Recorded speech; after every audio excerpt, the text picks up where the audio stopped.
अस्सलाम वालेकुम। अच्छा यार, मदार के बारे में बात कर रहा था कि मदार का क्या किरदार है। मदार अक को कहते हैं, कैलोट्रॉप्स जिसको बोलते हैं, अक को कहते हैं। ये आम पंजाब में बरसगीर पाक व हिंद में ये पाई जाने वाली बूटी है। और इल्म कीमिया में इसको शहनशाह बूटी का कंसिडर किया जाता है। शहनशाह बूटी का नाम दिया जाता है, क्यों? क्योंकि इसके बगैर इल्म कीमिया अक्सर गरी अधूरी है। इल्म कीमिया के बगैर यानी अक के बगैर या मदार के बगैर आप कीमिया में कामयाब हो ही नहीं सकते।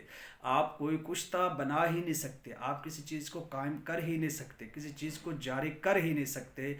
अगर आप मदार से दूर भागते हैं तो आप नाकाम हैं।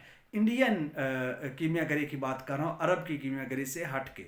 तो मदार के बारे में आपको जानना, उसकी माहियत, ये कहाँ होती है, कौन सा मदार यूज़ करना है, ये भी आपको पता होना चाहिए। पानी वाले होते हैं, कुछ खुश्की वाले होते हैं, तो आपको इतनी वसत इसके बारे में लिटरेचर ज़रूर पढ़ें, मदार क्या होता है।